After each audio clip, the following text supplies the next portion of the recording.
Hey there, folks. It's a Sentinel reporter, Bill Landis. I'm joined by girls soccer reporter Kurt Bopp. We're going to break down the 2012 girls soccer season, the last spring season for our local teams. Kurt, we're going to start off by looking at each division in the Mid-Penn. Let's start off with the Capital. Cool. First thing, just like last year, first thing I see is Trinity. They lost quite a bit. They have Trisha Clark back, though, and they're always a good team. They're always got a good core to watch there. Also looking at Camp Hill and Boiling Springs. Now, they're two interesting teams. These two, I think I'm going to be very interested to see in the fall how they're affected by the switch. I think Camp Hill in particular will be affected well in that there'll be a Class A tournament for them, but at the same time, they have a much smaller talent pool there because it's a smaller school. Boiling Springs in a similar way. Camp Hill was 9-7, Boiling Springs 11-6. These were two good teams last year, and it's a little bit fun to watch this year. East Pennsboro, upperclassmen heavy, and Susquehanna, their improved, large experience junior class. These are two teams I'm watching too who I think will have much better years this year, particularly Susquehanna, who's 2-15. I think they'll have a much better year, and they'll be a fun one to watch as well.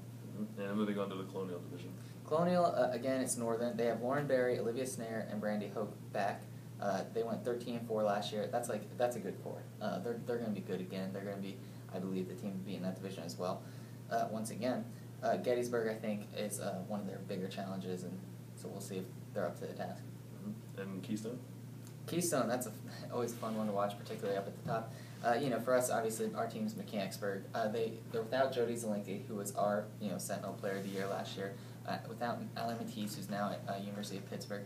So they lost quite a bit, but they have a lot coming back. Including Natalie Zelinski, Jody's younger sister, Holly Bugard, who's going to be going to Messiah.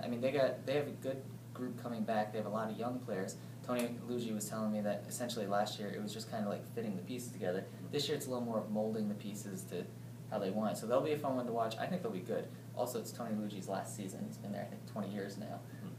So that'll be something to watch. And then the other two up there, as always, Lower Dauphin and Hershey, both come back stacked. Lower Dauphin in particular, they had a nice run in the state tournament last spring and districts and everything. I think they're one to definitely watch, so they'll be a big challenge for Mechanicsburg. And last but certainly not least, the Commonwealth division. This is definitely one of the most exciting ones to watch as well. You got CV, Redland, Carlisle, Central Dauphin, and there are others you can throw in the mix, but to me, we'll start with CV. Obviously, if there was a tournament last year, they won it. Mid-Penn, District, States, they were the team to beat. They lost quite a bit, 7 seniors, I believe, including, Kelly Pizzangrilli, a lot of that defense, and so we'll see, but they still have a lot coming back. They're CV, they're always stacked. Redland, I think they're a team to watch. They have an outstanding defense, outstanding back line, good goalie, and Rachel Skonecki. They just have a good team. They were, I believe it was like 8 or 9 times last year, they lost games by 1-goal margins.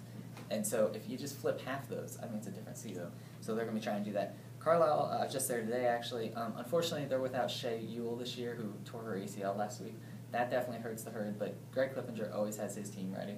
And like Luigi, he's going into his final season with the girls. Getting into things a little deeper here, some players that you're looking at to start the season. Well, like I said, CV, obviously missing Kelly Pizzangrilli and some others there on offense. So the one I'm watching is Savannah Hall.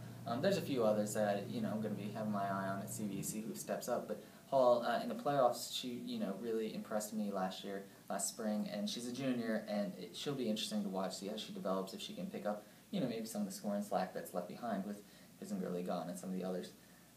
Maddie Bresci of Carlisle, she's obviously a fun player to watch. She's been with Clippinger since, I think she said when she was young. She only remembers him as a coach, really. And it'll be interesting to see how she does in his final season. And I think, especially with Ewell out, she's a midfielder, senior midfielder. She's one to watch to me, just see how she steps up as one of the senior leaders on this team in his final season. And the last one is Holly Bugard, who I mentioned earlier, going to be going to Messiah. Mechanicsburg has a lot of young talent, Luigi was telling me, and the fact is they're going to need some leaders. And, saw him a few times against Lower Dauphin, actually. She had a pretty nice game last year. I believe it was Lower Dauphin, but nonetheless, she's had some great games. She has a lot of potential. She's one I'm definitely watching in the Keystone. And season gets underway here shortly. Give me 3 early games that you're excited to see. The first one is March 29th at 3:45, Cumberland Valley at Redland. I kind of wish this was, and I'm sure these teams probably wish it was a couple weeks later, because you never want to play. This is one of the biggest games of the year, and you never want to play it, early, fresh. You kind of want to get into warmed up in a rhythm. But March 29th, CV at Redland, it's going to be a go-no. I think one of these two teams is going to win the Commonwealth. You can throw CD in the mix as well, but I think these are the two teams to beat, so that's going to be a great clash. Mechanicsburg at Lower Dauphin, same concept.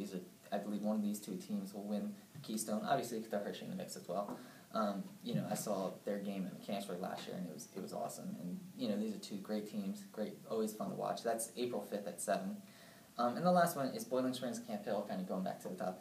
I saw them as well last year. Great game, great defensive struggle. And these are two teams that are fun to watch. Obviously the smaller schools, but they're on similar playing field, and they're very exciting to watch too. So April 3rd at 4 is Boiling Springs at Camp Hill. No doubt we'll have obviously some more games besides those 3 to look out for, but the main goal is to be the team with the best record at the end of the season. With that in mind, who are your division champs? All right, in the Capital, I'm going Trinity again. I think they defend their title once again. I think the team to beat. I think they're not. I don't know if they'll be as strong as last year, but they're always going to be strong. They're Trinity, and I think they'll win it again. Colonial Northern again. I think they have too much coming back. I think they have a great core. I think they could almost be better than last year. They lost some great seniors. Don't get me wrong, but I just think some of the experience they gained last year. I think they're really good there. Keystone, I'm going to go out on a ledge. I'm going to take Mechanicsburg, local team. I mean, Tony Lucci, like I said, been there 20 years. This is his final season as he, goes over to focusing on, he's going to coach the boys next fall. I think, I just have a good feeling, who knows? He's got a lot of young talent. We'll see how he puts it together, but I think they get it done. And then the Commonwealth, I'd love to be gutsy here, but I'm going Cumberland Valley. I'm also going Cumberland Valley to win the Mid-Penn. I was there yesterday. Quite a few new faces. New faces on the team, just around in general. They'll be fun to watch. They're gonna be good. They're always good. It'll be interesting to see how they do with a lot of 7 seniors is quite a bit, and to see 7 seniors go from last year and a couple others. It'll be interesting to see how CV comes back. I don't know if they'll be as strong as last year, but who knows? I mean, CV, they're always strong. I do think they win the Commonwealth, and I do think they win the conference. Again, Redland and Central Dauphin being their biggest threats there. Carlisle potentially as well. Are you predicting a state championship for CV? I gotta see him first. But we'll see. There's Kurt Bopp's preview for the 2012 girls soccer season. Be sure to check Thursday's edition of the Sentinel with plenty of stories and preview capsules by this man to my right here. And keep it tuned into Cumberlink.com all season as Kurt provides you great coverage of the girls soccer season. Thanks for watching.